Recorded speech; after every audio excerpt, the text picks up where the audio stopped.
Hello and welcome to another episode of Jaxon Talks Everybody with me, your host, Aaron Machbitz, aka Jackson Stone. This is episode 122, of Jaxon Talks Everybody.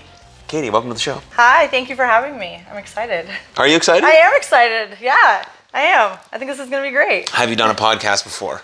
No, I haven't done a podcast before, but I don't listen to a ton of them, but whenever I do listen to them, I think it'd be fun to be on one. So, yeah, I agree, because I've had a few conversations with you, and immediately I was like, oh, I should definitely have her on my podcast. Oh, great. Okay, good. I'm glad you thought that. I think this is going to be a really interesting conversation, because some of the stuff that we do aligns in terms of being on social media, creating content, being an entrepreneur, that stuff aligns, but you're in a totally different space than I would ever have dreamed of being in, and don't really know a lot about. So I think that's why this conversation would be awesome. Okay. But before we get into the meat and bones of your life, I have a very important question to ask you. Very important. Okay. It's the theme of this podcast. Okay. It's why I didn't tell you anything. Nope, don't be prepared, no questions. Yeah. But this is the only question I have prepared. I even write it down on my notes, even though I know I'm going to ask it every episode. Mm-hmm. And so hopefully you feel like answering it honestly. Okay. But Katey, yes. How are you doing? Like, really, how are you doing? Genuinely, yeah. I am very happy. I'm very happy. Yeah? Yeah. I had the last year of my life has been completely full of change. And I think I was a little bit stagnant in my life prior to the last year. And I thrive off change. Mm. And I think that this last year has really, presented a lot of new opportunity, made me meet a lot of new people, and that makes me happy. So I would say I'm very happy. Yeah. Did you figure out what being happy meant to you before you became happy, or you figured that out afterwards? No, I've always been a happy person, but I think, again, having change happen and present itself, that has made me happy, and I've been able to figure out kind of how to create a new life for myself. Mm. That has been huge. I think that has made me happy. So it's almost like a self-realization situation. Yeah. That's made me happy. That's cool. Yeah. Because you got into this situation, which we'll talk about. Sure.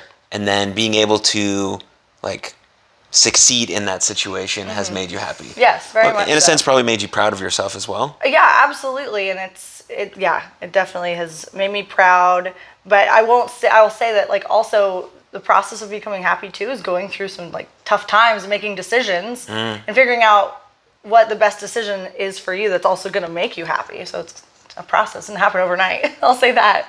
So, yeah, it's definitely a process. Absolutely. My buddy always says that you cannot paint a beautiful picture without dark colors. Yeah, that's great. Oh, I like that. Yeah. That's very true. That's very true. Yes. That's one of the better answers I've gotten. Really? Okay, well, great. Yeah, that's awesome. I'm glad. Excellent. So then, based off how you answered that question, let's backtrack a little bit. Sure, let's do it. So we're right now, if you're watching us on YouTube, we're in Dallas at her apartment, about 5-minute walk from my girlfriend's apartment, who we cannot convince yet to come on this podcast. Someday. Someday she will. Maybe if you get more people that she knows, she'll be like, okay, this isn't that bad. Yeah, right. And she'll be good. So. That's true. Yeah. So, and you recently moved here. I did recently move here. Yeah. Let's talk about that. All right. Yeah. I hit my 7 months a week ago. So I moved early March. Mm. Yeah. And I drove here. I don't know if you knew that. So I'm from Portland, Oregon, born and raised. And I was there until I moved here. I never really left Oregon other than college, but I don't really count that because I went to Corvallis, and it's about an hour and a half south of Portland. So it's still in Oregon. Still in Oregon. So yeah, so I was in Oregon until I was 29 and a half, and then just, I'd wanted to move for years, but my job kept me in Portland for as long as it did. Mm. So, and of course my family is there, my closest friends are there. So that also, kept me in the city, but I always had an inkling that I knew that Portland wasn't going to be my forever city. So because there wasn't what you wanted there, you wanted bigger things. What was the driver? A lot of things. I think, I always wanted the experience of moving to a new city and kind of proving to myself that I could do it and be successful at it, and not, oh, hey, sorry. My dog might be a little bit of a guest star. He's great. In this. Big Lincoln over here. Yes, big Link, but he wants attention. So yeah, always just wanted to have that experience for myself, and yeah, again, prove that I could do it. And I wanted to move to a city that was like a bigger metropolitan city with more to do. Portland is a big city, but it's a very like sleepy big city. And, you know, the rumors that you hear about Portland being kind of like gray and depressing is very true. Really? Yes, I would say like 7 to 8 months out of the year, it's definitely very rainy and very quiet, and people don't go out. There's, you know, and if you are in a social scene in Portland, you see the same people constantly.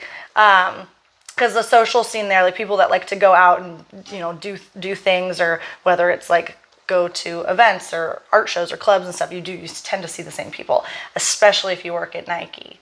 Because Nike's like the big company there that, you know, a lot of people work for. So I wanted to move somewhere where I didn't know as many people, and not that I could necessarily like reinvent myself, but just didn't feel like, you know, I didn't put myself out there as much because I grew up in that city, if that makes sense. Because I always felt like since I grew up in Portland and then I got a job in Portland, like I was, you know, I kind of just, maybe I didn't put myself out there as much as I would have had I been new and had, you know, felt like I should.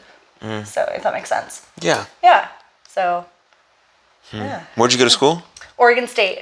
And what'd you study? Or Cleveland High School, if you want to know where I went to high school. Yeah, we do. No, yeah. We want to know everything. Everything, all the nitty gritty. Yeah.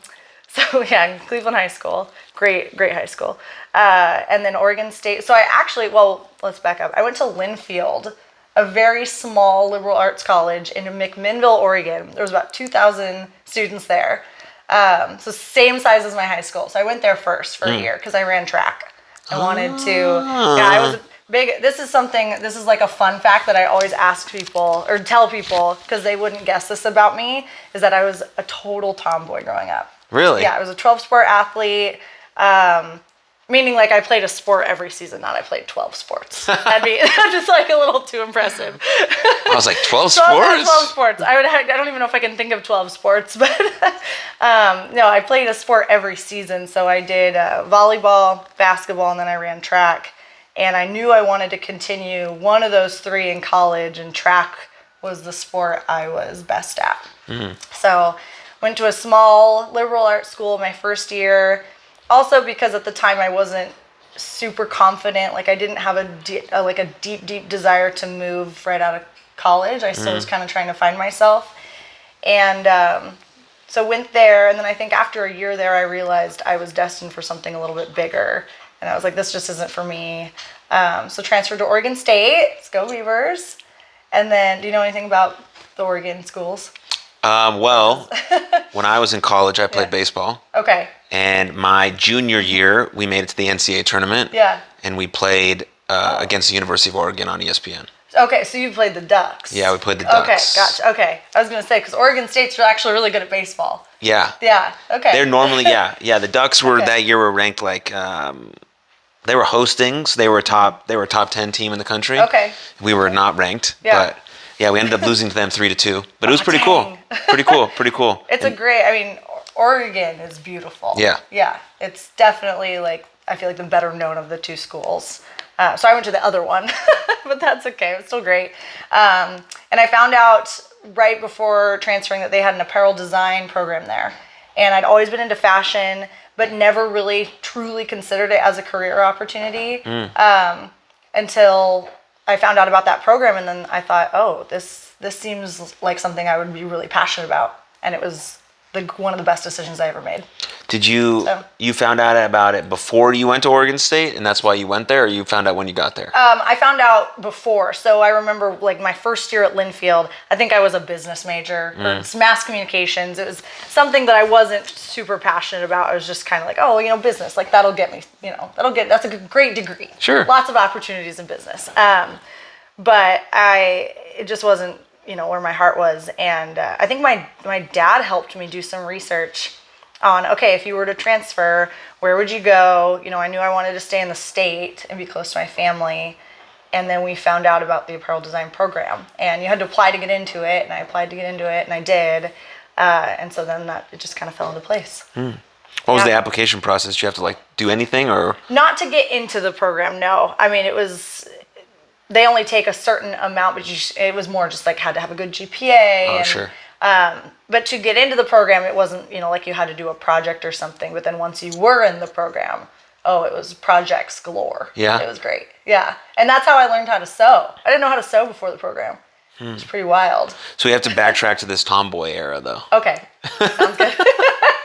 Sounds good. Because like seeing the way you dress now and some of your stuff on the internet and all of that, I would have never guessed. You'd have no idea. But then Ree told me that you're a pretty good volleyball player. Oh, thanks. Thanks, Ree. So then I was like, oh, okay. Maybe she like was an athlete back in the day. And so this tracks pretty well. Yes. Yeah. So it kind of makes a little sense if you see me play volleyball. But don't ask me to play basketball now. No? No, I'm not good at it anymore. It's probably because I have long nails, so I'm like nervous, I like would scrape the ball. But yeah, I used to be pretty good. I was, so track, I ran and I jumped. So jumping was really more of my event of choice. So I long jumped and triple jumped. And I went to state all 4 years. Oh, wow. Which was pretty wild. That's amazing. Yeah. And then basketball was my favorite sport at the time. And I always thought that I would play that in college, but I just think after a couple years on varsity, I was just like, I'm a little small. I got pushed around a lot. Yeah. I was like, and then I went because I was really tall when I was really young, and then I didn't grow after maybe like 6th grade. So I started playing, post, and then I had to transition to like all the other positions, and then at the end of my career I was a point guard. So wow. I did it all. Yeah. Which one did you like best? Position? Probably shooting guard. Yeah. Yeah. I think because that's like all the glory, Yeah, that's right. Like, if you hit those threes from far away, you get the crowd going. That was great. And then volleyball. So what's funny about volleyball, it's very sweet of Ree to say that, because I started playing soccer really young. Like I didn't play volleyball until my sophomore year of high school. Oh, really? And my freshman year, my PE teacher was the head volleyball coach. Yeah. And she was like, what sport do you play in the fall? And I said, soccer. And she goes, you're not a soccer player. You need to come out for volleyball. And I never had thought about that before. And I just thought, okay, well, I don't like love soccer. So I thought like, let's try something new. And so I went out for volleyball my next year, sophomore year. And I made JV that year. I didn't make varsity, but then the next year I did make varsity as a junior, and then I fell in love with it. So I know, that's kind of wild. Yeah. Yeah. So that was kind of my tomboy era. Do you have brothers?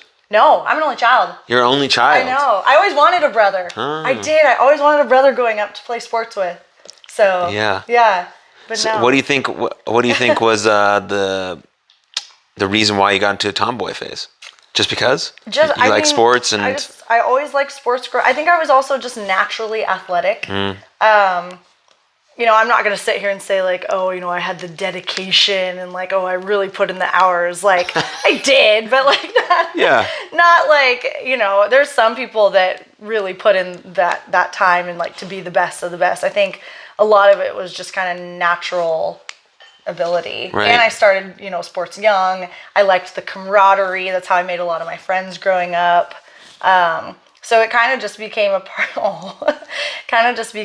of, who I was. And then once I got to high school, and I got voted most athletic my senior year. So that was kind of cool. It's in my yearbook. I know. It's wild. So there's proof of it. I'm not lying. Yes. So. And then you did first year of college. Yep, first year of college track. And then you felt like that wasn't your path. It was so fun, but I think at that time I had realized that, I need to figure out what I really want to do career-wise and with the rest of my life. And I knew that, like, sports was never going to be, like, my career trajectory. Like, I never wanted to go into, like, physical therapy or... I don't know, like sport, anything to do with athletics necessarily. But yeah, so that's kind of how that ended up falling by the wayside. But I have fantastic memories. I mean, still some of my closest friends to this day are people I ran track with. Sure. So, yeah. And then you spent 3 years at Oregon State or longer? 3 years at Oregon State. 1 year at Linfield, 3 years at Oregon State, and then, because of like transfer credits, it's like gets wonky.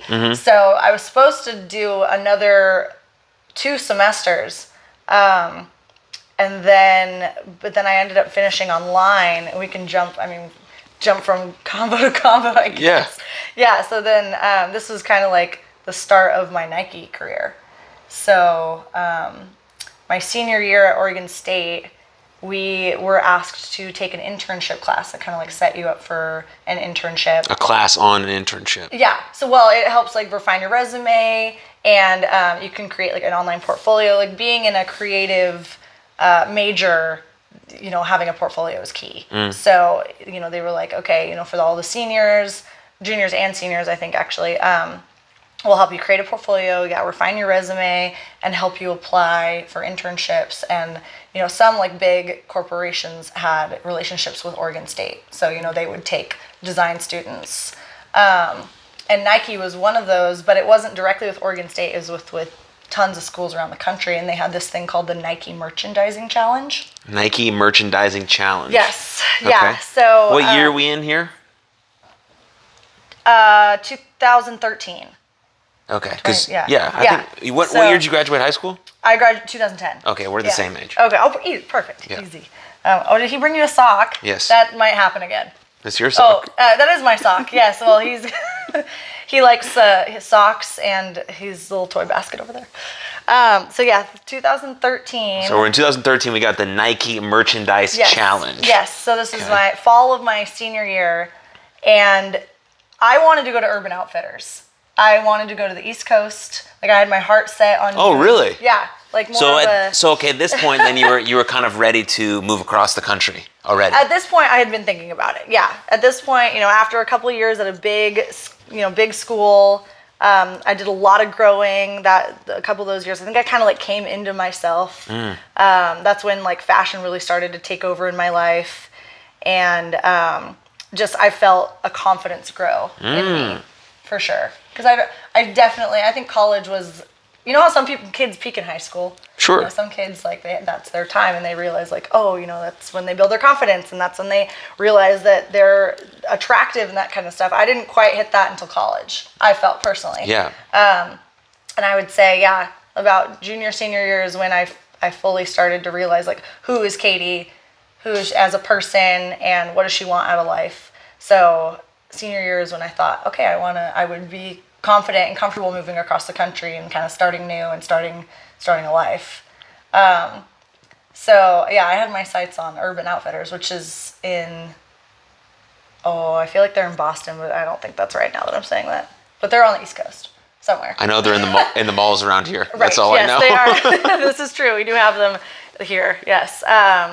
So that was my plan, and then at the time, the teacher of that internship class, she said, "Hey, I think you would have a great shot at this Nike Merchandising Challenge. I think you should apply for it." And I kind of thought, okay, Nike was never in my plans growing up in Oregon. You always heard about Nike. Everyone was always like, Nike, Nike, Nike. But I just never really thought that's where I would end up. But I thought, hey, you know what? First of all, it was paid. So that was kind of a big... Really? Yeah, it was that. Well, I'm kind of giving it away that I got the internship, but we'll get there. Yeah. But yeah, so at first I found it was paid. So that was a huge driving force. And they helped you with a stipend, and it just seemed like a really great opportunity. I had talked to some other students who, had done Nike, some older students who had worked for Nike in the past, and they said it was one of the best experiences you could ever have was being an intern. So I thought, okay, what the heck? I'll go for it. So I had to compete with thousands of students. Oh, wow. From across the country, yeah. So the first step was an interview.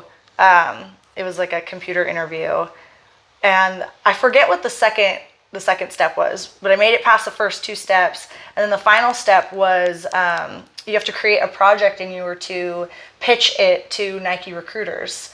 And so at that point, I think I was maybe in 10 or 20 students. And then, so there were a lot from Oregon State, some from Oregon, but only so many kids land this internship throughout the country. Yeah. And so I did my project I compared Nike to Zara. You know Zara? Yeah, I like Zara. Me too. Yeah. Love Zara. So I compared Nike's business model to Zara's business model, and how Zara can create clothing 4 to 6 weeks and have it out on the floor, and how with Nike it takes about 2 years. And so I, kind of thought that it would be beneficial for Nike to come up with some kind of a really quick to market design and production solution so that they can hop on trends faster. And they thought that was just phew. They really liked it, apparently.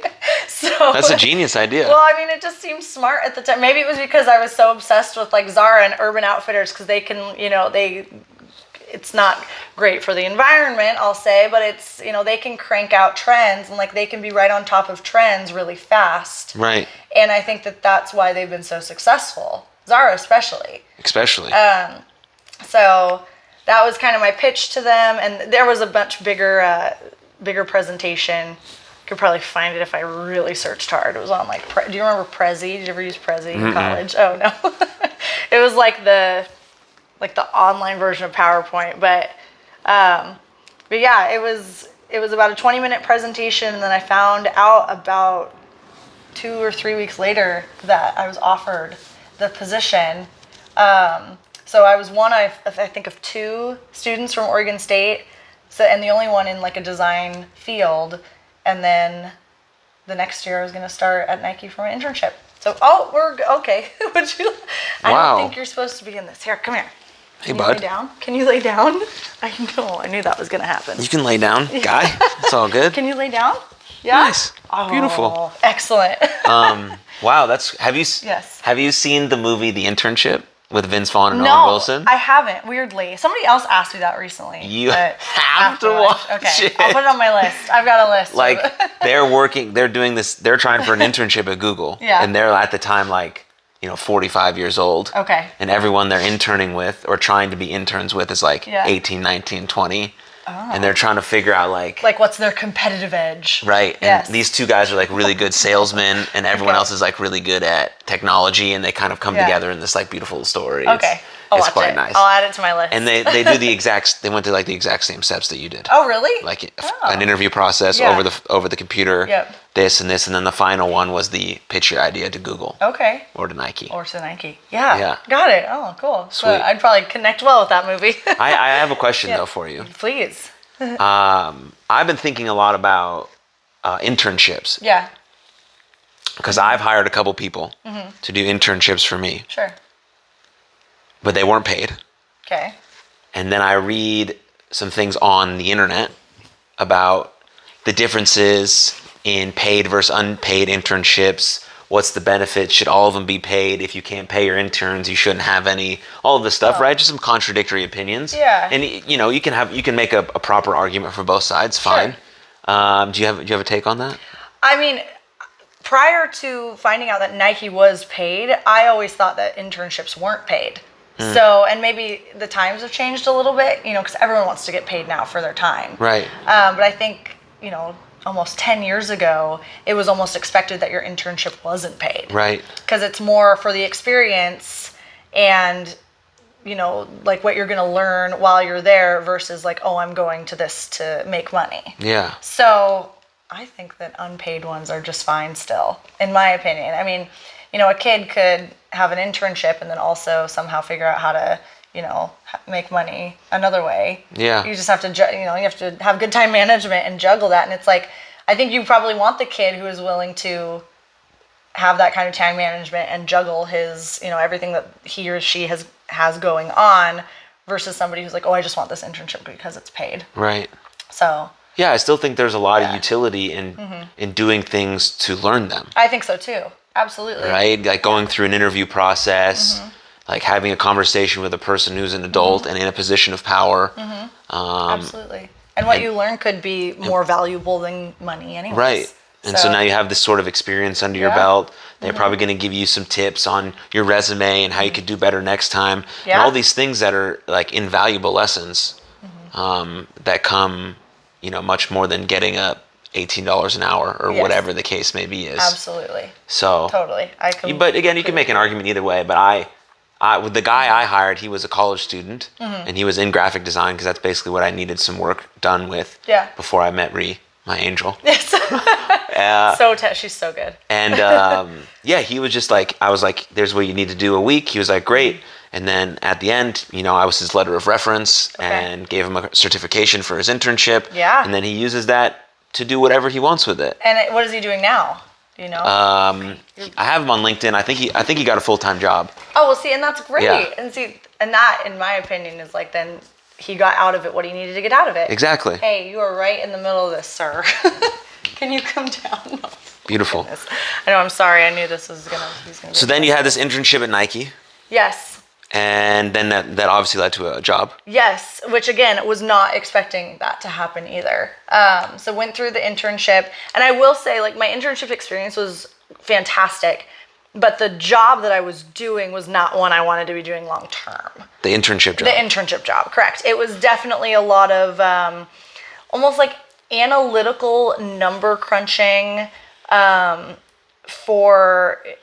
God, I can't even like fully remember what it was. It was called merchandising, but I was in a group called Global Cross Category Merchandising. So I was more like doing deep dives on, like, oh, if this store in Portland has this many tights, which ones are selling well, which ones aren't selling well. Do we really need this many? Can we like edit down our tight offer to this store? So it wasn't creative. It wasn't, it definitely wasn't like what I had gone to school for necessarily, but the experience led me to the right people, led me to meet, people throughout Nike, and that essentially got me to my full-time job. So I did the internship 3 months. Say, come on. And then they asked me to stay, but as a contract employee. So then that's when I decided, I could either go back to school for that, term or two that I was supposed to finish my credits. Yeah. Or I could just take them online. And I was like, well, I feel like most people would say, this is Nike. I'm not going to say no to Nike. So right. I decided that I was just going to finish my schooling online. And I took the contract position. I was in that position for only 6 months, and in that 6 months I was able to network and meet the right people and then get my full-time job. So when I really started there as not a contract employee, like a full-time employee, it was in print and pattern design and development. Print and pattern design development. Yeah, design and development. Development. It was more the role shifted a lot throughout the years. When I started, it was more creative. It got less creative, and then it went more creative, and then... But yeah, it was definitely more aligned with what I learned in school. Yeah. But I will say a lot of the job I learned on the job. Yeah. And I think that happens more than not. I agree. Anymore. Yeah. With school. Yeah. Like college is fantastic, and it introduces you to it can introduce you to the right people. College is all about experiences. And also like college is kind of about messing up too, I think. Like learning from your mistakes. For sure. So, which is honestly so valuable. Well, you can't discover who you are, like you said, exactly. right? If you're not going through sort of these different iterations of yourself while, because I was very similar to you. Yeah. In high school, I was like, I was the person who only did sports. Mm-hmm. That was it. I had nothing outside of sports. Nothing. I'm Jewish, so I did like a little bit of Jewish youth groups. Okay. And this and that. Yeah. And my sister was very involved in that stuff, so I did some stuff with her. Other than that, I was like, my mom told me that I had to get above a 3.5 GPA. That's what I did. No more, no less. On the dot. On the dot. And then I played baseball. Okay. And so my social skills weren't great. I didn't really know who I was. Mm-hmm. I lacked confidence like outside of just like the small sphere of being a baseball player. Right. And then I got to college and I was like, I can kind of be whoever I want. Yeah. And I made some mistakes. I kind of became like an egomaniac. I thought I was like a big deal, big sports star on campus, whatever. But you go through some of those different versions of yourself and you find out who like the best version of you is, but you don't know that unless you're like, I was with, even in sort of relationships, I was like that kind of person here. I could have made this better. This was that way. This was that way. And this is who I want to be, moving forward. Absolutely. And I think, if you if you go to college just for that, I think that's an expensive way to get those kinds of experiences. You can kind of travel the world and do some of that stuff and find different cultures and maybe get it that way. But for you going to college, you needed that for your job, right? Absolutely. And some people do need that. Like if you're going to be a doctor, a lawyer, all these things, right? But it's so hard for like an 18-year-old kid to know exactly what they want to do with the rest of their life. I had no idea that I was going to be doing what I'm doing now at 18. Oh, of course not. Not a freaking clue. Yeah. What did you think you were going to be doing? I thought I was going to be a professional wrestler on WWE for the rest of my life. Yep. And I did that to an extent until my life took a turn that I did not know was going to happen. Right. And now I'm doing these things. Right. But you just go with it. Right. And and it's just, you embrace the change. Exactly. Yeah. And so if to tell an 18-year-old you have to have this big purpose, you have to have it all figured out. If you're going to go to college, you have to do this for 4 years and you have to become this because you said you were going to do it at 18. Yeah. Like I met different people. I had different experiences. I changed my mind. I watched this video. I saw this thing and now I want to go this path. Yep. Awesome. We're allowed to change our mind and grow and develop and all of those things. And so completely agree. I think you have to think about all of those things when you're thinking about college, especially for kids nowadays. There's a lot of different sort of options. Absolutely. But there's so many different options. Yeah. Like I always tell people that if I knew what I knew now, or if I had the confidence that I have now when I was 18, I would have done college completely differently. But I'm also very thankful that it happened the way that it happened. So I think I would have probably gone out of state. Yeah? Yeah.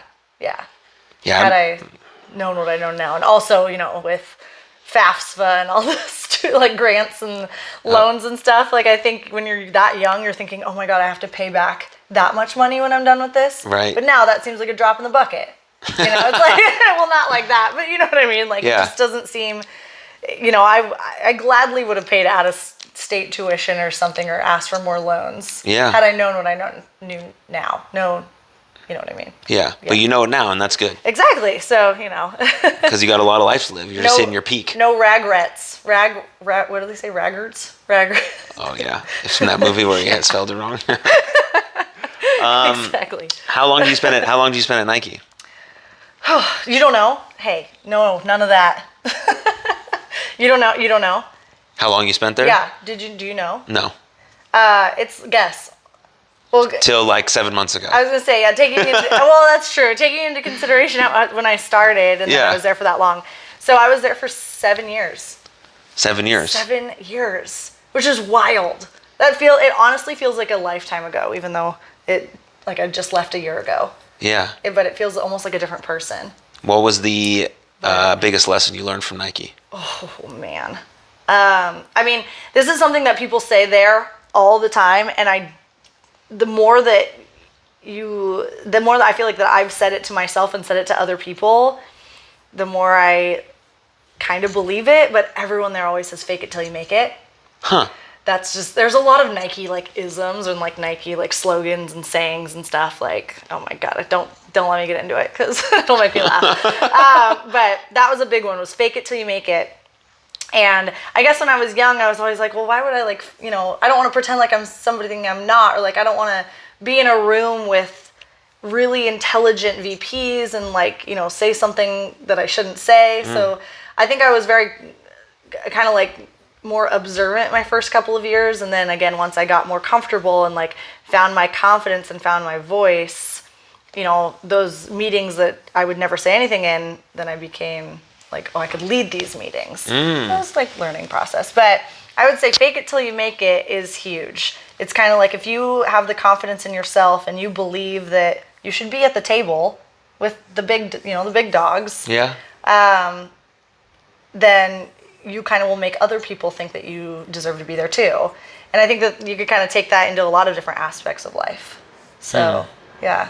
Because I've caught myself saying that to people. Fake it till you make it. I have caught myself saying that to I mean, people. I agree with the meaning behind your statement, but I don't know if I love the statement. Because I've said it a bunch to myself. I don't know if I love the statement either, because it's it sounds almost a little shifty, doesn't it? Because you're not really faking it. Right. You're I mean, I said it a lot to myself Yeah. when I was wrestling because I was really faking it. I was pretending to be someone totally I wasn't, that's right? true. That's true. This podcast is built under my pretend name, so that's a true. different situation. But like in terms of you being a real person doing real things, Yeah. it's hard to explain. It's like you're like at this point, you want to be at this point, and so the faking it part is like kind of just closing the gap. It is, right. And then as you sort of close the gap, you get more comfortable and confident in the thing that you're trying to do. But then you never actually make it because there's always progress to be made. Sure. But you feel like you can sit here. But You have feel this like voice you here. bridged the gap. Yes, you're starting to like bridge that gap. That's a great way of explaining And so I that. think Yeah. it's more of just closing the gap. Yeah. Closing absolutely. the gap on like who you are and who you are actually capable of being, which is like infinitely Yes. you have infinite potential and all of that good stuff. Definitely. So beautiful. Yeah. Yeah. And then did you have like a sort of gut feeling, some intuition that you wanted to leave Nike? Yeah, so Nike was my whole life from the internship to about like end of 2018. I mean, the energy, campus. Have you ever seen like what Nike campus looks like? I have not. It's like a college campus. Yeah. Just with a bunch of adults who are pretending to do really important work all day long. No, but it is. It's stunning. And it really does. It makes you want to work there. The energy of that campus is so great. And here's another Nike like quote or saying is drink the Kool-Aid. So yeah, you'd also hear that a lot. People that like drank the Nike Kool-Aid were like, Nike really did become their whole entire life. And I think I drank some of the Kool-Aid. I think that there was a couple of years where like the Kool-Aid was definitely in my glass a lot of times. But I think after a while, just the energy shifted. And then of course, during the pandemic, campus shut down completely. So then everyone was working from home. And I think that there were a couple of years where, I wasn't like miserable in my job, certainly, but I just didn't feel like I was progressing, and I didn't feel like my heart was in it anymore. And I felt like I was just destined to do something else, and maybe just like put myself in a position where I was a little uncomfortable. Like Nike was very comfortable. It was a very like. At age 23, I had a very great corporate job. It allowed me to travel. I had great benefits. Like, the pay was good enough. It was like, and I was in my city where my family and my friends were. Like, it was a great setup. But I was very comfortable. So I think that combined with the energy shift and then the pandemic and me always wanting to have new experiences and move out of Portland, it kind of came together. And I made the decision. I went to Boston with my mom in September of last year, and I remember telling my mom on that trip, like, I'm gonna leave Nike. And she was like, you've mentioned this before. Are you really sure you want to do it? And I was like, I think this is my time. I think I'm finally at an age where, I can go out and find a new job and do something on my own, and I'll be okay. So yeah. Had you started doing some of your own work at this point? Your own designing, your own content? Yes. Okay. When Yeah. did that begin? How much were you into your Nike career at that point? So I started doing designs like other than just for myself, because I would make some of my own clothes. Like Right. Halloween costumes were always a big deal for me. Well, we're coming up. Oh yeah, I know. Oh yeah, I know, and I'm nervous because this year I'm not as planned out as I have been in the past. Oh, but whoa. you best believe I'll make something awesome. Every year Halloween's like my big day of the year when I'm like, okay, look at what I can create. Yeah, I think it was about 2019 is when I started. So I had a blog for a while, like a fashion blog. But that's when I really started to take that a little bit more seriously and thought, I could really be doing blogging / designing as like a real job outside of this. So it kind of started as a side hustle. Then with the pandemic, I made masks. That was my big thing. That also really kind of helped my social media and get my name out there. That's when I started my Etsy. So that was, early 2020. And I think throughout that first 6 months in the pandemic, I made like 300 to 400 masks. Really? Yeah, I made a ton. And a lot of them I sold like through Instagram, over Etsy, and I even did 1 month, I can't remember what month it was, but I did like, as many masks as I sell, I'll give half of the proceeds to Oregon Wild, Yeah. which is a nonprofit organization in Oregon. So that was pretty cool. So then that helped me get my name out there more. And then that's when I was like, okay, I could really be doing this. Like I really could be selling my designs. And so I started making custom apparel. I would make apparel for friends that would go to like events or raves or, birthday parties, something like that. Yeah. So that was kind of how. Did you start to envision your future at this point? Like, did you Little start bit. to envision yourself as a boss and an entrepreneur? And Yeah, definitely. I think that's when I realized like if I really put the time and effort into this, like really dedicate, then I could make it happen. And it still hasn't become a full-time thing. It still is, it's always been a kind of more of a side hustle, but that is where my passion lies, is designing and creating, especially something that I can create that I, give to somebody and it makes them either feel their best, feel confident, or, they're wearing it to an event where it's going to be memorable. That is where I feel like I get the happiest, is knowing that I created something for that person for that moment. that's special. Yeah, it is. Definitely. Being an entrepreneur is It's a feat. it's a lot of things. Yeah. It's one, extremely rewarding Yeah. because you're like, ooh, I did all this. Right. But it's also very hard because it's like, oh, I have to do all of this. Completely. Or it doesn't get done. Yeah. Or it doesn't get done. And I will say something that's going to shock you. I'm really lazy. I'm a really lazy person. Why do you say that? Just because I think that even though I have like that passion and I know that I have a skill and a talent, and like if I really put in the hours, I could probably be way bigger than I even like. I mean, I'm not big, but like I could be a lot bigger. I just think like sometimes I get a little like, oh, I've done enough for today. Or like, oh, that's enough.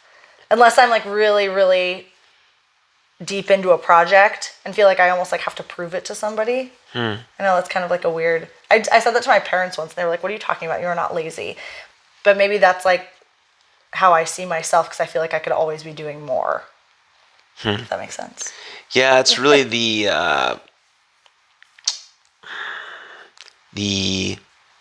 kind of the dark side of being a very competitive driven person, right? We never see Yes. how much work we actually put in until someone else tells us Absolutely. that we work hard. Because I say the same thing. Right. Yeah. Like I run all my own businesses, so if it doesn't get done, it doesn't get done. Yeah. That's it. That's it. Like I don't have any employees yet. Yeah. Like I have nothing. You don't have a boss breathing down your neck like this didn't get done today. Right? And so Yeah. Ree tells me all the time that I work really hard. And for me, I could work an 18-hour day and still feel like I could do more. Right. And like Right. I didn't do anything. What did I do today? I didn't do anything. Nothing happened. She's like, you worked all day.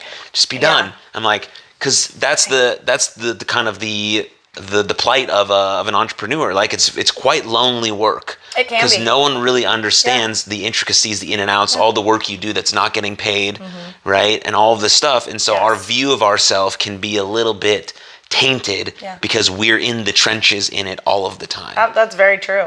And so I Absolutely. don't live with you, right? So I don't know your day to day. Yeah. But I would garner a guess that it's similar to what I feel. Probably. I That think we claim a lot of things about ourselves, but we won't claim some of the good things. Yeah. That we do put in the work, we do post, we do create, we do this, and then we also have time for ourselves to not work because that's almost as important as the work. Very true. And so if some like camera was in here looking at you and we watched you, be like, oh, she should probably take a break now.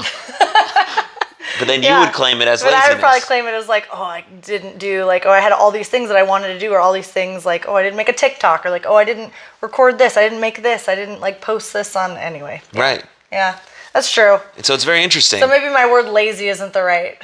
Maybe that's not the right word, but that's just. Maybe it is, maybe it isn't. Yeah. But it's, I mean, it's part of how you feel, right? true. So that's important. Very true. Yes. But our sometimes our view of ourselves is much more harsh. I would agree with that. I think I'm pretty hard on myself. But Yeah. you know, Oh, bye. Oh. a little fart. But Thank you for that, Lincoln. But to that point, like, it's also a benefit. Yeah. Because, you know, I was always very critical of myself as an athlete, a wrestler. I am now definitely as a podcaster. But I've also learned that the way I talk to myself is important. Yeah. So I can watch an episode back and be like, I didn't do that right. I shouldn't have interrupted them there. I should have let them talk. I could have asked a better question. But I'm looking at it as a learner. Yeah. And curious, instead of like, you fucking idiot. Why the fuck did you do that? Messed up. You fucked up. You fucked up. No one's going to listen to this. You suck. Like, there's a difference between those two. Yes. You're getting to the same end point of like getting better at the thing you're trying to get better at. Yeah. But one, I'm like holding my own hand and being like, dude, it's all right, man. Like the same way someone else would if they loved me. Like, and they were watching something that I did, they'd be like, yeah, this was okay, but like, you're still a value. You're still great. Like, but yes, of course you can improve. Everyone can improve. And I think that's what a lot of entrepreneurs, they think that way, but they don't think like you just keep going. Right. Like they almost get too much in their head and then they don't do it anymore. Right. Because whoa. What? Do you agree? Big dog. Are you an entrepreneur, Lincoln? That's the first dog fart we've had on the pod. Oh, excellent. That's awesome. I'm so sorry. But also that was great. It was really funny timing. It was. His little butthole opened up. That's okay. You don't fart that much. That's a good boy. Yeah, you are a good boy, but don't growl. Yeah, so I think that's like an interesting thing to think about. And Absolutely. But it's nice. It's always great to talk to another person who has that kind of entrepreneurial spirit. Yeah. Because a lot of people don't have that or don't understand it. Yeah, I think they don't understand it. Yeah. But it's just one thing to say that you're going to do something, and it's one thing to say that you're going to do something and then do it consistently for until it becomes the thing that you knew it could. Right, and then you somehow make a life doing it. Yeah. That's the dream, right? Isn't it? Right. Yeah. It is the dream. It's pretty cool. I've managed to do it. Yeah, you sure have. And that's a huge thing to be proud of. Yeah. It is, yeah. So then, back to you. Okay. I get on these little tangents. No, it's okay. See, this is great. I like it. It's like and then, so you told your mom you're gonna move, or you told your mom you're gonna quit Nike. I told my mom I was gonna quit Nike. When did Dallas become the destination? So this is a weird story. I always thought I would go to East Coast, like I said earlier. New York, Lincoln. What? Hey, do you need something? So it's cool, dude. We only have like 4 or 5 more hours. I know. Go get a ball. Go get a ball. Can you go lay down? Sorry, everyone. He's very entertaining. But he has to be the center of attention. Who does that sound like? Mommy. Just kidding. That's what my parents would say. Really? Yes, very much so. Well, only child, you know. Yeah, that's true. That's true. I'm sorry, my best friend in the whole world is an only child. And he's amazing, so. Oh, I mean, nothing wrong with it. I just, like. And he has a beautiful dog too named Roger. Well, there you go. Maybe we should be friends. Yeah. Aww. He lives in Chicago. Oh, bummer. It is a huge bummer. Yeah. Yeah. Chicago. It is sad. Especially for you if that's your bestie. Yeah. Yeah. So Dallas. Yeah. So always wanted to go. Well, in fashion, you don't necessarily think, I'm going to go to Dallas. Right. You think LA, New York, or potentially overseas. So I always thought if I were to leave Nike, I would want to go to New York City. Got it. I've been there many times. Always felt like the energy of that city matched my energy. Yeah. I would say the biggest reason I never moved to New York is because of the cost of living. And I didn't want my life to decrease significantly from what my life was in Portland. LA kind of the same. Like LA is a little more affordable, but not really. I've lived in both those sides of the country, and I was born in California. Okay. And then I lived in Philadelphia also. Oh, and then I lived in this absolute horrible apartment in a horrible side of town. What but I was like, Philly? Like bad. Is South Philly? Yeah. Isn't that but I was like a really struggling wrestler. Yeah. And that's like all I could get. So I just tried to make it work, but I would not suggest that for anyone. You wouldn't wish that upon anyone? No. And New York is like then more expensive than Philadelphia. Right. I mean, it's probably, I know Philly, Boston, New York, all of those big cities over there are just like ridiculous. Like, why is it so expensive? Why? I mean, let's not get into that. Yeah, that's for other people to discuss on a different podcast. That's a different podcast completely. But yeah, I just didn't think that I could do it financially. So, and I applied for jobs over there too, and just nothing ended up coming to fruition. So this move was really all on my own. It was like, can I do this? Lincoln, do you want me to put him in my bedroom? No, he's fine. Are you sure? He's growling. Why It's are you all growling? good. Are you mad? So yeah, it was just all like, I'm gonna leave Nike.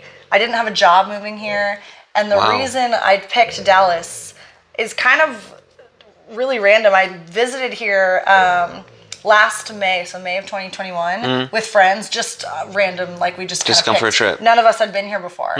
And I had 2 guy friends who lived here and who always said, you'd love Dallas, you should come. But Dallas kind of, like in Portland, Dallas has a reputation of like country, like Fort Worth does. So I always thought like, oh, why would I ever go to Dallas? Like that wouldn't fit my personality at all. Then I came here and I fell in love with it. It's a great place. Like, it's a great place. People are so friendly. There's so much to do.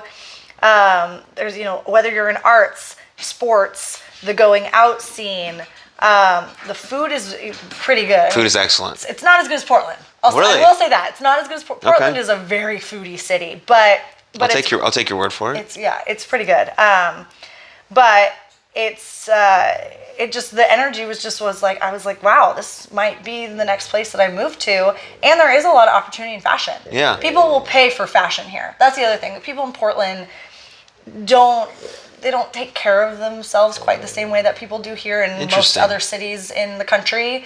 Fashion is just it's not a priority for people unless it's the athletic apparel or outdoorsy apparel world.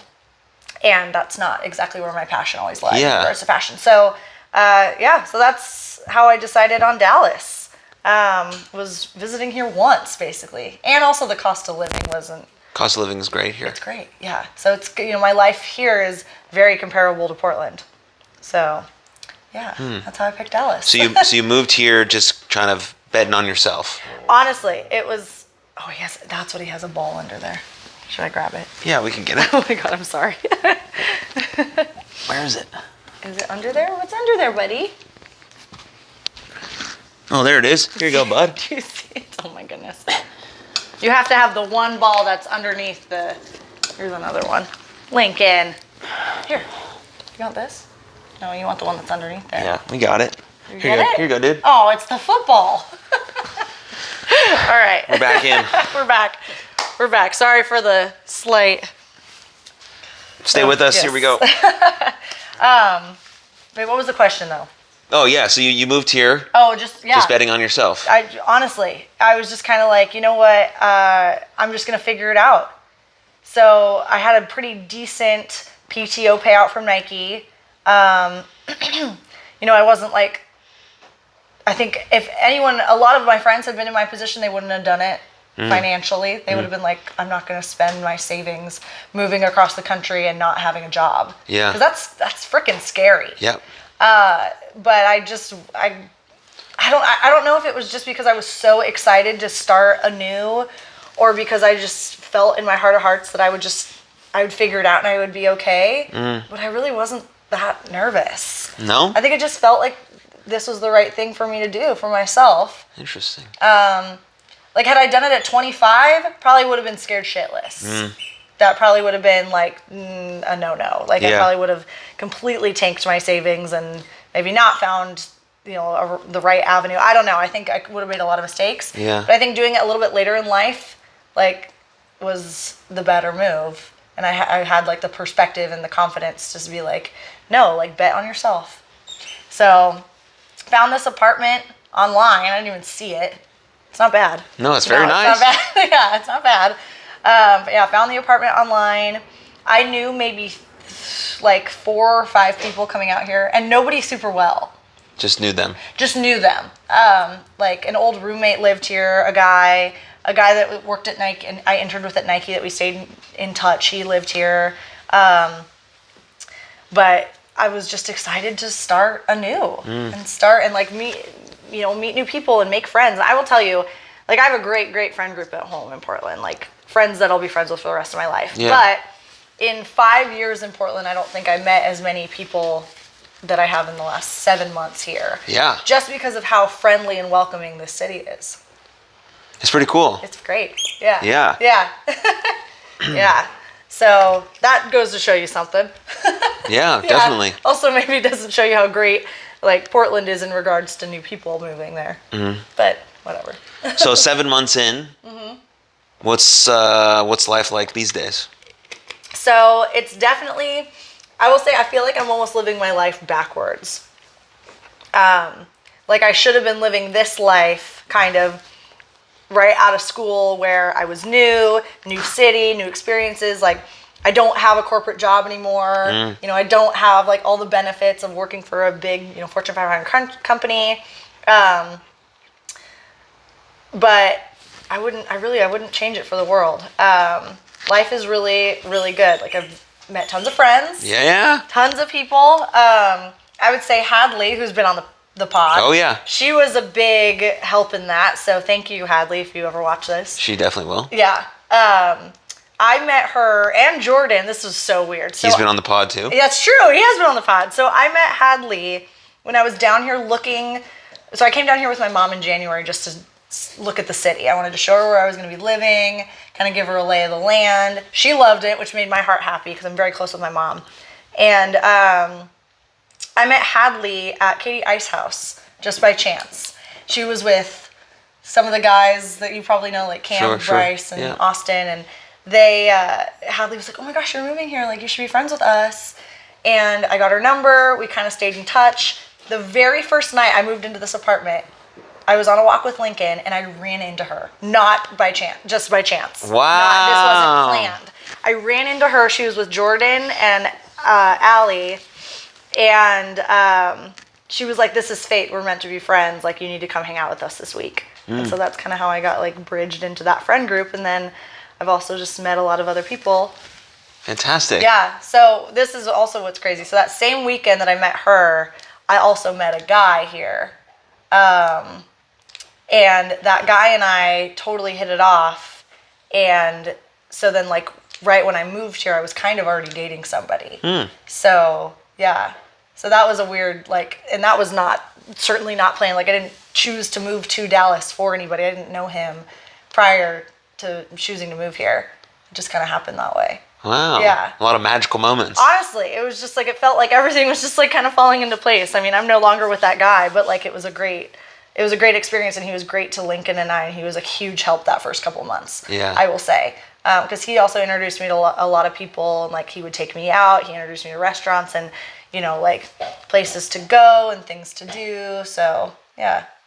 Speaking of that, yes, I think a lot about this, about dating in the modern world. Everyone who listens to this podcast knows that I'm in a very serious relationship, but it wasn't always that way. And I've also been very open about my trials and tribulations with that. But I think a lot about modern dating, like the modern man, the modern woman. Sure. It's quite complicated though. Yeah. What do you think about it? Oh golly, how much time we got? No. Plenty. I'm kidding. Yeah, well, I mean, I told you this. I didn't really date in Portland, really at all.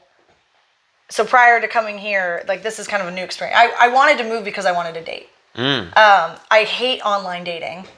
I only ever did it in Portland because I felt like it was tough to Portland was a really hard dating scene. Even though it was considered a big city, again, if you're in like that social scene in Portland, you know everybody and people know you. And if you get one bad rap but one, you know, kind of negative reputation from dating somebody or whatever, like that kind of sticks with you. I tried very hard not to date at Nike because that gets messy. Sure. Oh yeah, that gets messy. I did, but I didn't like it. Like I didn't want to, but I did. Yeah, I just think dating is it's really tough. I mean, I think the biggest thing about dating is communication. If you don't know what you truly want, because like you're gonna waste somebody's time if you don't know how to communicate what you're looking to get out of a situation, and if you're not honest about it. Like, and I think a lot of people aren't, because they either don't know, or you know, they just want companionship, but they don't actually know if they want a relationship, or they just want to fuck, or like, you know, it's like, you know, and I think and like, well, just online dating is just terrible, I think. I always wanted like a cute meet, or a meet cute is what they call it, like to meet somebody in person. Yeah. But like, I swear, like 80% of couples meet online these days. Yeah. And a lot of people, it works out. Like, it really does. Sure. I just always felt like, for me personally, I don't know, I just felt like I'm so much better in person than I would be over a screen. I'm really bad at talking to people that I don't know over a screen. If that makes sense. That's fair. I mean, you got to know your strengths and weaknesses. Right. How did you meet Ree? Over Hinge. You did meet over Hinge. See, I thought so. That's why I say that. Like, there's a lot of people that I know that have made it. They've made fantastic relationships from Hinge or Bumble or Tinder, and I just was never. I don't know. I was never able to make it past the first couple of like sentences with people. So, well, it's challenging, right? You got to be engaging. You do. You got to be engaging enough and share enough about who you are without giving away everything. Right, exactly. And you got to be kind of funny and witty and charming, and your pictures have to have enough about you that someone is attracted to you. That's the other. And then you have to have also someone who's willing to respond to an app. Exactly. Right? Because I could be a great texter, but I just don't look at the app very often. Right? And that's sometimes that could be an honest thing. And so that's a barrier too, right? Of course, you want to be able to meet someone in person, like in a nice way at a coffee shop, or you're on a walk, or whatever. But your dog pees if you're, but if you're, like you said, if you're really concrete about what you want, then I think going on the dating apps can be beneficial. It can be totally. Because then it's easier to say no when the thing comes across you that you don't want, because you can get it out in the first few days or first few messages about what you're looking for. I'm looking for something casual. I'm not. Next. Thank you. Right. Right, and so that stuff is really important, right? Communication, like you said, is really important. It's huge, and I do think a lot of like young. I'm not just gonna say guys. I'm gonna say girls too. They just don't. They don't have that skill yet. Yeah, they haven't developed it. They have developed that skill. I don't think I had that skill for a long time. Maybe that's why I didn't date for years. Yeah, and I think there's also a lot of like bashing on the opposite sex from both parties. Yes. Like, and I think that's wrong.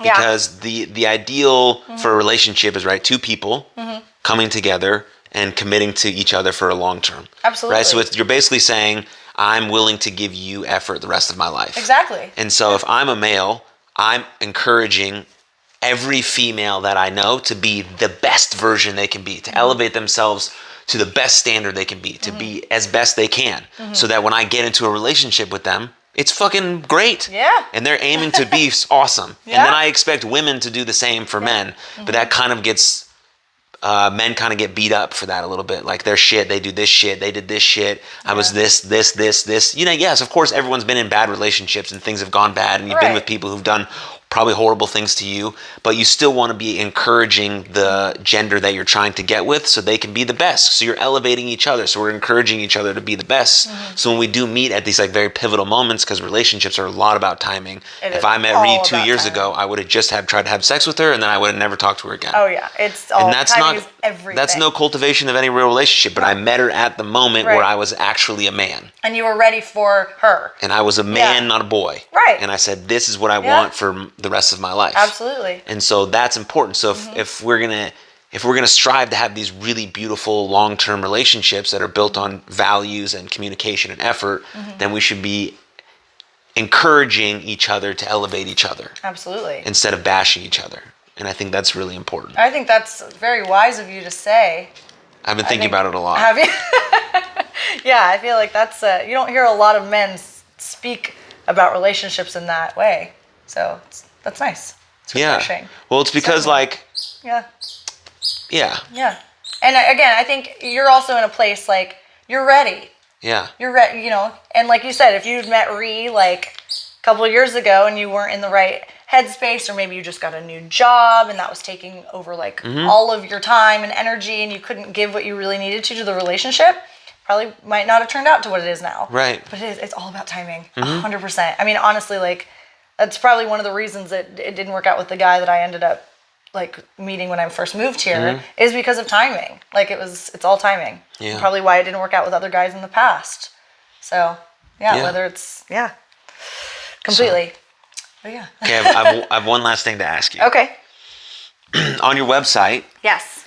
it says that fashion is a form of, what is it? Personal expression. Yeah, the best form of personal expression. What does that mean? I think that the way somebody dresses, and I don't necessarily mean just like, when you're lounging at home, like, this is not the best form of personal expression right now, maybe. Yeah, but this is perfect attire for a long-form conversation. Exactly. Like, I knew I wanted to be cozy and comfortable, but I think that a way somebody dresses and the way that somebody carries themselves through, like, their clothing is one of the best ways that somebody can get their personality across. I think that that's how a lot of people learn about me without knowing about me necessarily, is seeing how I dress and how I, put together an outfit. Also maybe from social media. I think it says a lot about my personality, like, color and style and accessories. Accessories are huge, people. Don't forget accessories. So I think that is one of the best forms of personal expression, especially if you can't have a deep, long conversation with somebody like this, right, and truly get to know them. Right. So that's what that meant. these conversations are rare. Yeah, I think so too. I don't think I've talked to some of my good friends this much. Yeah. Well, I think I have. But you know what the conversation is usually when you go out to drinks with girls. Yeah, it's hard to have those kinds of conversations outside with drinks and other people and your phones. Absolutely. And like, oh my God, who are you texting? Oh, look who I saw last night. Oh my God, did I tell you about this guy? Yeah. That's what it ended up being, which is fun. Don't get me wrong. But I give this advice to people all the time who are trying to increase their communication skills, is that record a fake podcast. Oh. So you have a friend, right? Yeah. Obviously, you have a ton of them.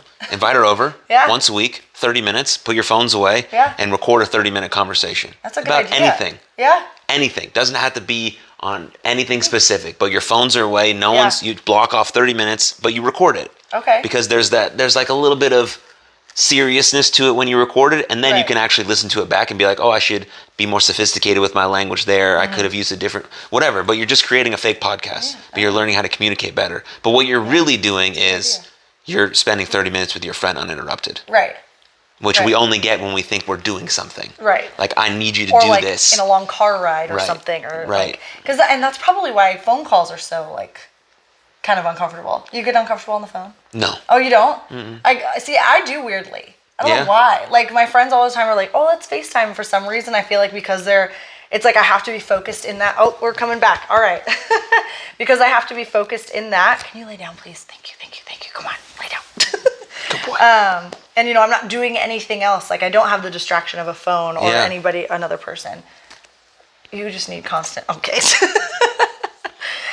So, yeah. So I've always kind of felt like phone conversations they're much more rare nowadays. Oh, absolutely. But FaceTime is pretty popular, so that's cool. It's very popular. But I think that's a great idea.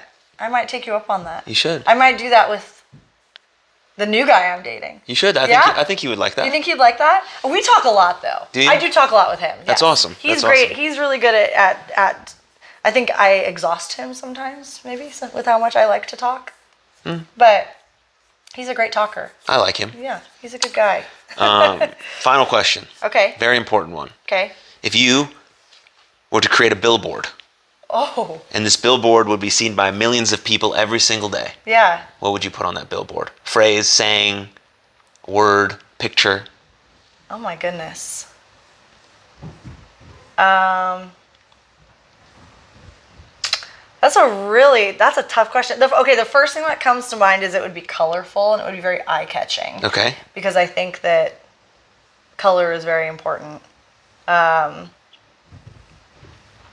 Wear a condom. No, just kidding. That's not what it would say. Just kidding. It would say, maybe something about change, like embrace change as it comes, and don't be scared. But I can't say too many words. But something along those lines of, like, with change can come the best personal growth and confidence if you're open to it. Yeah. And if you're not, closed off to it. Sure. Something like that. I feel like that needs to be refined a little bit. No, but the sentiment is there. The idea is there. I think that would be one of the biggest like if I had, somebody young who looked up to me, that was something that I would tell them is that don't be afraid of change. Well, there'll be someone who listens to it. I hope so. Yeah. I think that's what I would want Very cool. to say to somebody. Yeah. Very cool. So where can people find you if they want to check out everything that you're doing? Oh gosh, they want to creep on my life? Yes. See more of Lincoln? Yes. So my Instagram is at Katey Blaire, and I spell my name funky. Yeah, it'll be in the show notes. Okay, I was gonna say, yeah, I'm probably the only Katey Everything will be linked. that most people know. But yeah, Katey Blaire on Instagram. Most of my other, like my website is posted on there, which again, I need to be better about keeping up with, but it'll have a link to all my designs. And then you can see more of Lincoln. I also recently started another Instagram for like my reselling, because I do a lot of thrifting. Sweet. Thrifting reselling. So that's on there too. It's called She's Thrifty Like That. Oh. So that was kind of cute, I know. So yeah, just started that. But I would say Instagram is mostly where people can find me. Sweet. Yeah. Yeah, we'll have it linked in the show notes, but check her out, show her some love. Yes. Thank you really for joining me. This was amazing. I'm sorry that Lincoln was kind of the star of the show. No, he wanted all great. the attention, but this was great. Thank you everyone for watching. Hope this was interesting. It was awesome. Yeah, thanks for listening or watching. Subscribe on YouTube, Spotify, Apple, all the good stuff. See you next week. Appreciate it. And most importantly, take good care of yourselves. Yes. Later.